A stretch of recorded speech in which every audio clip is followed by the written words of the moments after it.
नमस्ते। चलिए आज एक ऐसी कहानी में चलते हैं जो हमें सिखाते हैं कि गहरे दुख से ज्ञान का रास्ता कैसे निकलता है। ये कहानी है बनारस के उपदेश की। कहानी की शुरुआत होती है एक माँ के असहनीय दर्द से।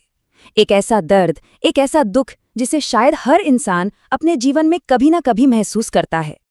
और यहीं पर एक बड़ा सवाल उठता है कि क्या इतने गहरे दुख में, इतनी पीड़ा में भी कोई समझ, कोई ज्ञान मिल सकता है? आइए इस कहानी के साथ इस सवाल का जवाब खोजते हैं। तो कहानी है किस्सा गौतमी नाम की एक माँ की। सोचिए जरा, उनका इकलौता बेटा गुजर गया था और वो अपने दुख में इतनी डूबी हुई थीं कि वो अपने मृत बेटे को गोद में लिए घर घर भटक रही थीं। वो बस एक दवा मांग रही थीं, कोई ऐसा चमत्कार जो उसके बेटे को वापस ले आए।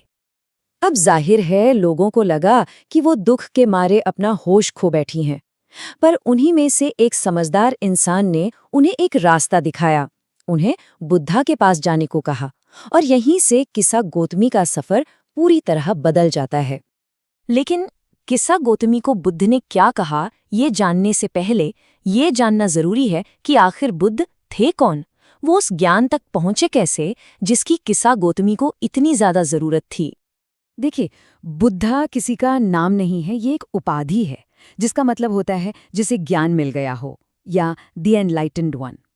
ये उपाधि मिली थी राजकुमार सिद्धार्थ गौतम को जब उन्होंने दुनिया के दुखों का सच जान लिया और उससे बाहर निकलने का रास्ता खोज लिया। उनकी कहानी कमाल की है। एक राजकुमार थे सिद्धार्थ, जो लगभग 563 ईसा पूर्व में पैदा हुए। उन्हें हर तरह के दुख और तकलीफ से दूर रखा गया था, बिल्कुल एक सोने के पिंजरे की तरह। पर 25 साल की उम्र में जब वो महल से बाहर निकले तो उन्होंने कुछ ऐसा देखा जिसने उनकी पूरी दुनिया हिला दी। इसके बाद उन्होंने सब कुछ, अपना राजपाट, अपना परिवार, सब छोड़ दिया और सच की तलाश में 7 साल तक भटकते रहे। और फिर 32 साल की उम्र में एक पीपल के पेड़ के नीचे उन्हें वो ज्ञान मिला, वो इनलाइटनमेंट मिला।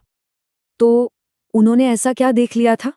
वो 4 नज़ारे थे जिन्होंने सब कुछ बदल दिया। सबसे पहले एक बिल्कुल बूढ़ा, कमजोर इंसान, फिर एक तड़पता हुआ बीमार आदमी, उसके बाद एक मृत शरीर जिसे लोग ले जा रहे थे, और आखिर में एक शांत, बिल्कुल शांत भिक्षुक जो भीख मांग रहा था। बस इन 4 नज़ारों ने उन्हें एक कड़वी सच्चाई का आईना दिखा दिया कि बुढ़ापा, बीमारी और मौत ये जीवन का हिस्सा हैं। इनसे कोई नहीं भाग सकता। और बस यही वो सच था जिसकी गहराई को वो समझना चाहते थे। तो चलिए अब वापस किस्सा गौतमी की कहानी पर लौटते हैं। वो उम्मीद लेकर बुद्ध के पास पहुंची और उनसे अपने बेटे को फिर से जिंदा करने के लिए विनती करने लगी। बुद्ध ने उनकी बात सुनी और उन्हें एक काम सौंपा। सुनने में तो ये काम बहुत आसान लगता था, पर इसके पीछे का मतलब बहुत गहरा था। उन्होंने कहा, ठीक है, जाओ और मुझे एक मुट्ठी सरसों के बीज ला कर दो, पर शर्त यह है कि बीज उस घर से लाना जहां कभी किसी की मौत न हुई हो, न किसी बच्चे की, न माँ बाप की, न पति की, न किसी दोस्त की। और बस किस्सा गौतमी निकल पड़ी एक ऐसी खोज पर जो सरसों के दानों की नहीं बल्कि जिंदगी की सबसे बड़ी सच्चाई की खोज बनने वाली थी। उनके दिल में एक नई उम्मीद जगी थी। उन्हें लगा ये तो बहुत आसान काम है। वो पूरे गांव में घर घर जाने लगी। यकीन था कि सरसों के बीज उन्हें कहीं ना कहीं तो मिल ही जाएंगे। मगर वो जिस भी दरवाजे पर गईं, उन्हें एक ही जवाब मिला जो उनके दिल को और तोड़ देता था। कहीं से आवाज आई, जिंदा तो थोड़े हैं पर मरे हुए बहुत हैं। किसी ने कहा, मैंने तो अपने पति को खोया है। किसी और ने अपने माँ बाप के गुजर जाने की बात बताई। और कई घर तो ऐसे थे जहाँ ठीक उनकी ही तरह किसी ने अपना बच्चा खोया था। शाम ढल रही थी और धीरे धीरे किस्सा गौतमी को सब समझ आने लगा। मौत, ये तो सबके लिए है। ये किसी में फर्क नहीं करती। ये जीवन का एक ऐसा सच है जो हर किसी के हिस्से में आता है। तो इस कहानी से, बनारस के इस उपदेश से आखिर हमें सीख क्या मिलती है? दुख और उसे स्वीकार करने के बारे में ये कहानी क्या कहती है?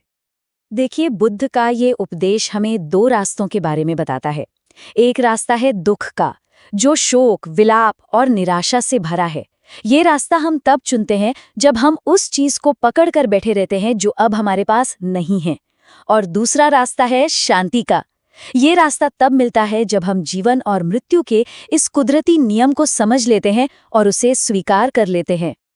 तो कहानी का निचोड़ यही है कि जो समझदार इंसान है वो उन चीजों पर शोक नहीं मनाता जो कुदरती हैं, क्योंकि वो जानते हैं कि मन की शांति लड़ने से नहीं बल्कि सच को स्वीकार करने से मिलती है।